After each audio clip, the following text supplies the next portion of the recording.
যুব সমাজ চাকরি চায়, কিন্তু তৃণমূল সরকার যুবকদের ভিখারিতে পরিণত করেছে।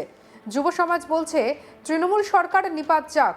বর্তমানে চাকরির ড্রপবক্স চালু করে তীব্র আক্রমণ বিজেপি সাংসদ সৌমিত্র খাঁর। বর্ধমানে পৌঁছেই রাজ্য সরকারের বিরুদ্ধে তীব্র ভাষায় আক্রমণ শানালেন বিষ্ণুপুরের বিজেপি সাংসদ সৌমিত্র খাঁ। বর্ধমান রেল স্টেশনে চাকরি চায় বাংলা কর্মসূচির আওতায় একটি ড্রপবক্স বসিয়ে সোমবার সাংবাদিকদের মুখোমুখি হয়ে বিস্ফোরক মন্তব্য করেন তিনি। তার দাবি, বাংলার যুবক যুবতীরা এখন একটা কথাই বলছে, তৃণমূল সরকার নিপাত যাক। সাংবাদিকদের প্রশ্নের উত্তরে সৌমিত্র খাঁ বলেন, বর্ধমানে একজন বিধায়ক আর একজন মন্ত্রী আছেন যারা চাকরি চুরির সঙ্গে সরাসরি যুক্ত এবং যাদের এই অপরাধের সহযোগিতা করছে এখানকার প্রশাসন। তিনি আরও দাবি করেন, পশ্চিমবঙ্গের যুব সমাজের জীবন নিয়ে তৃণমূল সরকার ছিনিমিনি খেলছে, এবার সেই খেলার শেষ হতে চলেছে। বিজেপি সাংসদের অভিযোগ, রাজ্যের ছাত্র এবং যুব সমাজ আর মুখ্যমন্ত্রী মমতা ব্যানার্জিকে ক্ষমতায় দেখতে চায় না। যুব সমাজ চাকরি চায়, কিন্তু তৃণমূল সরকার যুবকদের ভিখারিতে পরিণত করেছে। কঠোর ভাষায় এমন মন্তব্য করেন তিনি। পাশাপাশি তিনি জানান, পশ্চিমবঙ্গের বিভিন্ন প্রান্ত থেকে সংগ্রহ করা 5 লক্ষ পোস্টার মুখ্যমন্ত্রী মমতা ব্যানার্জির বাড়িতে পাঠানো হবে। কি বলেছেন সৌমিত্র খাঁ, শুনবো। নিয়োগ চাই, চাকরি চাই। পশ্চিমবঙ্গের যুব সমাজকে যেভাবে পশ্চিমবঙ্গ রাজ্য সরকার ভিখারি বানিয়েছে তা অত্যন্ত লজ্জা, এবং রাজ্য প্রশাসনের একাংশ এই চাকরি চুরির সহযোগিতা করছে। তাই এই রাজ্য সরকার ঘাটাতে আমরা পথে পথে নেমেছি। সংখ্যালঘু ভোটরাও আর তৃণমূলকে চাইছে না। আমরা তাদেরকে বলবো, তৃণমূলকে ভোট দেবেন না, নিজেদের ছেলে মেয়েদের ভবিষ্যৎ ক্ষতি করবেন না। সোমবার 9 ফেব্রুয়ারি কর্মসূচি থেকে পুলিশের ভূমিকারও কড়া আক্রমণ করেন সৌমিত্র খাঁ। তিনি বলেন, পুলিশের কাজ করতে দিন। পূর্ব বর্ধমান জেলা পুলিশের সহকারী পুলিশ সুপারকে কটাক্ষ করে তিনি বলেন, আপনি এত ভালো তদন্ত করছেন যে 3 ঘন্টার মধ্যে সব জেনে ফেললেন। প্রসঙ্গত, কিছুদিন আগে একটা গাড়ি থেকে টাকা উদ্ধারের ঘটনায় সৌমিত্র খাঁর ব্যক্তিগত সহকারী হৃদয় পালের নাম জড়ায়। আর সেই বিষয়ে সাংবাদিক সম্মেলন করে তথ্য প্রকাশ করেন সহকারী পুলিশ সুপার। এই ঘটনার প্রেক্ষিতে পুলিশের ভূমিকা নিয়ে প্রশ্ন তোলেন বিজেপি সাংসদ।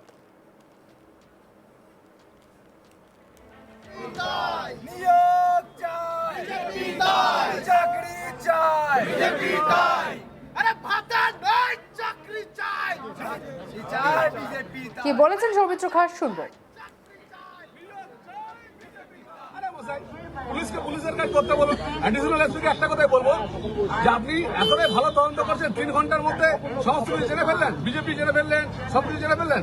আপনাকে তো নোবেল প্রাইজের জন্য শান্তিনিকেতনে যে নোবেল প্রাইজ চুরি গেছে সেটার জন্য আপনাকে তদন্ত করতে দেওয়া দরকার ছিল।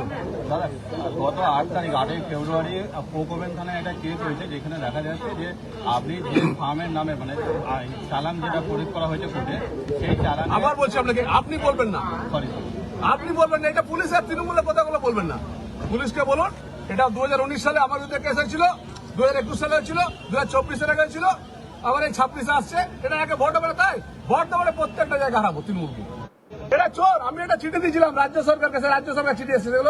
আমাকে কিছু কথা বলতে আগে আসুক, তারপরে আমি বলবো। এসআইআর প্রক্রিয়া চলছে এবং ভুয়ো ভোটার বাদ যাচ্ছে। তো এটা নির্বাচন কমিশনের ব্যাপার, যারা বাদ গেছে বাংলাদেশের কামরা থাকতে দেবো না। দাদা, অষ্টম মেটেকে তো ইতিমধ্যে আপনার অষ্টম মেটে তৃণমূল পঞ্চায়েতের প্রধানের দাদা তো, তৃণমূলকে জিজ্ঞেস করুন, স্বপন দেবনাথকে জিজ্ঞেস করুন, খোকন দাকে জিজ্ঞেস করুন যে তৃণমূল পঞ্চায়েতের প্রধান অ্যারেস্ট হয়েছে। পোকোবেন থানায় যে আপনাকে বললাম তো, পঞ্চায়েত প্রধানের দাদা তাকে জিজ্ঞেস করুন। পঞ্চায়েত প্রধানের দাদা আমাকে এসে, আপনি পুলিশ নন, ওই সাংবাদিকতা করুন। তৃণমূলের নলে তৃণমূলের সাথে তৃণমূলের ঝান্ডা ধরুন। চটি চাটা কি করতে আসবেন না। পুলিশের তো এইটাই দাবি। পুলিশ সূত্র সৌমিত্র খাঁ যে অ্যাডিশনাল এসপি এসছে তাকেই বলেছে উত্তর দিয়েছে। তার দম থাকে সে আমাকে চিঠি পাঠাক অফিসিয়ালি, আমার দম থাকে আমি কোর্টে বুঝে দেবো। ফার্ম থেকে নাকি চালান চুরি গেছে বলছে, কি চুরি গেছে কি না চুরি গেছে আমার দেখার দরকার নেই। ফার্মের আমি ম্যানেজার আপনাকে বললাম, এইগুলো আপনি আমাকে অযৌক্তিক কোশ্চেন করছেন। তৃণমূলের পঞ্চায়েত প্রধানকে জিজ্ঞেস করুন, তৃণমূলের পঞ্চায়েতের প্রধানের ঘরের ফার্ম, তাদেরকে জিজ্ঞেস করুন। কোথাও কি মনে হচ্ছে যে সৌমিত্র খাঁ কারো বাপের দম নাই।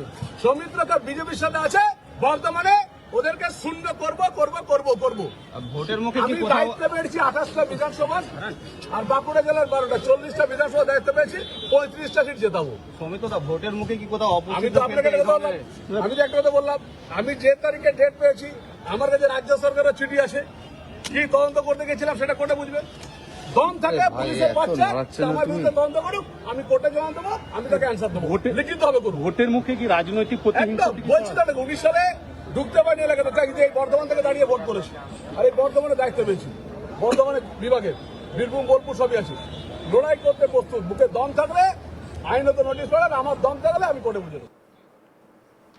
চাকরি ইস্যু থেকে প্রশাসনের ভূমিকা সব মিলিয়ে বর্তমানে রাজনৈতিক ময়দানে কার্যত ঝড় তুলে দেন বিজেপি সাংসদ সৌমিত্র খা। তার এই মন্তব্য এবং কর্মসূচি ঘিরে রাজনৈতিক মহলে শুরু হয়েছে তীব্র চর্চা।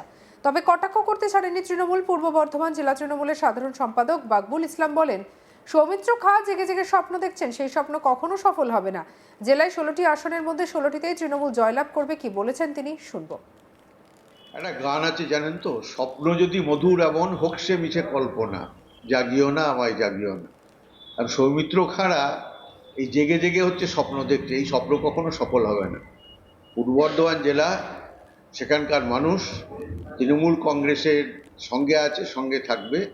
আগামী বিধানসভা নির্বাচনেও এখানে 16 আসনে তৃণমূল কংগ্রেসের প্রার্থীরা জয়লাভ করবে। বিজেপি সরকার দিল্লিতে যেটা চলছে, মানুষ হচ্ছে হতাশ, তারা কোনো প্রতিশ্রুতি রাখেনি। আজকে পশ্চিমবাংলায় বেকার যুবকদের চাকরির কথা বলছে বিজেপি।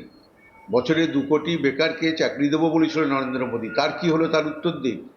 তাদের সরকারের রিপোর্ট, পশ্চিমবাংলায় 2018-19 আর্থিক বর্ষ থেকে 2024-25 আর্থিক বর্ষে বেকারত্বের হার কমেছে 45.65%।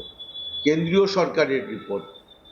2,50,00,000 মানুষের কর্মসংস্থান হয়েছে সরকারি, বেসরকারি এবং স্বনিযুক্তি প্রকল্পে।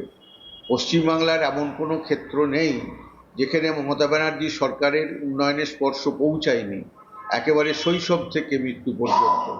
স্বাভাবিকভাবেই পশ্চিমবাংলার মানুষ, বর্ধমান জেলার মানুষ তৃণমূল কংগ্রেসের সঙ্গে আগের থেকে আরও বেশি বেশি করে থাকবে। সৌমিত্র খানদের এই বাগম্বরতা, এটা হচ্ছে অচেরেই মিথ্যা বলে প্রমাণিত হবে। চাকরি হচ্ছে, কর্মসংস্থান হচ্ছে। সরকারি রিপোর্ট আমি আপনাদের কাছে এর আগেও উল্লেখ করেছি যে কেন্দ্রীয় সরকারি রিপোর্ট অনুযায়ী 2017-18 থেকে 2024-25-এ পশ্চিমবাংলায় 45.65% বেকারত্ব কমেছে।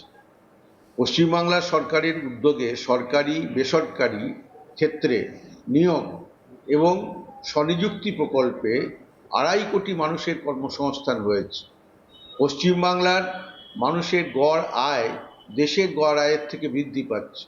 কেন্দ্রীয় সরকারের যে জিডিপি, তার থেকে পশ্চিমবাংলার জিএসডিপি হচ্ছে অনেক বেশি। তারা যদি পরিসংখ্যানের দিকে নজর রাখেন আর বাংলার অর্থনীতির বিকাশের স্ট্যাটিস্টিক্সটা খোঁজ রাখেন এবং গ্রাম বাংলার মানুষের মুখের হাসির দিকে নজর রাখতে পারতেন, তাহলে এই মিথ্যা ভাষণ তাদের করতে হতো না। তারা মিথ্যা ভাষণ করছেন যার সঙ্গে বাস্তবের কোনো মিল নেই। সঙ্গে রাখুন আজ তাক বাংলার ইউটিউব চ্যানেলকে। লাইক, কমেন্ট, শেয়ার, সাবস্ক্রাইব করতে ভুলবেন না।